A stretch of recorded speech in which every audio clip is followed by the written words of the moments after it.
Assalamualaikum warahmatullahi wabarakatuh. Alhamdulillahirabbil alamin. Allahumma shalli ala sayyidina Muhammad sallallahu alaihi wasallam. Kita lanjutkan kajian kita tentang puasa. Setelah dengan zakat, kita menemukan diri kita sebagai makhluk budaya. Ternyata kita kembali dikonter, ditentang oleh suatu kenyataan bahwa sekalipun manusia sudah berupaya untuk menolong dirinya sendiri, namun ternyata ada pihak lain yang mempunyai otoritas, kekuasaan dalam menentukan nasib kita sebagai manusia. Sebesar apapun usaha kita, masih ditentukan oleh pihak lain, yaitu berupa kodrat dan irada Allah SWT. Betapapun kita masih tergolong ke dalam makhluk kodrati, yaitu makhluk yang ditentukan oleh Yang Maha Kuasa, yaitu Allah SWT.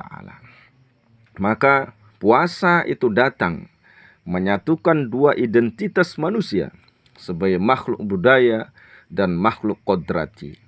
Sebab dengan puasa itu adalah sebuah metode yang dilakukan manusia untuk menghayati apa yang dihayati oleh Yang Maha Kodrat, yaitu Allah Subhanahu wa Ta'ala. Allah Subhanahu wa Ta'ala berfirman di dalam Quran surat Al-An'am ayat 14, wa huwa yut'imu wa la yut'am. Dialah yang memberi makan, tetapi dia sendiri tidak makan.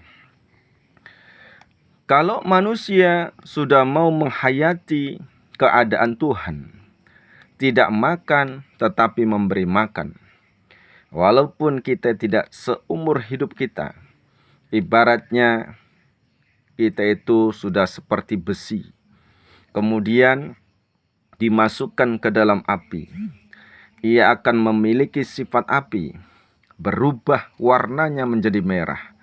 Dan bila diletakkan di atas kapuk atau di atas kayu, ia akan sanggup membakarnya. Demikianlah puasa yang memungkinkan seseorang dapat menyandang sifat Tuhan, sifat Allah bagai besi yang bersifat api. Sifat Allah Subhanahu wa Ta'ala berikutnya yang ingin digapai manusia dalam melakukan puasa adalah sifatnya yang kekal, sifatnya yang baqo. Manusia yang berpuasa memiliki keinginan untuk hidup terus bersejarah. Sebagaimana kisah Raja Aceh masa Sayyidil Mukamil yang dengan berpuasa itu 7 keturunannya menjadi raja.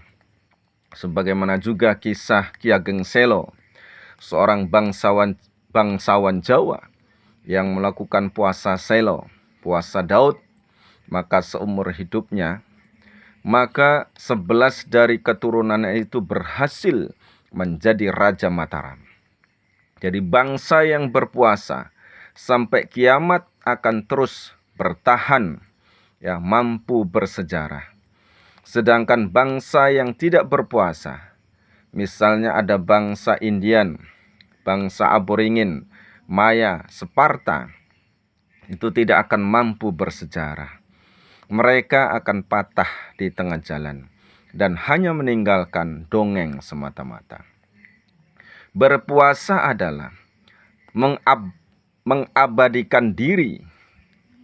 Dengan puasa kita ini ditolong oleh Allah Subhanahu wa Ta'ala untuk menyatukan dua identitas kita, yaitu sebagai makhluk budaya sekaligus makhluk kodrati, sehingga kita akan menemukan diri kita sebagai makhluk sejarah, yaitu makhluk yang mampu mengarungi waktu, maju terus sampai ke ujung kehidupan, yaitu yaumil akhir.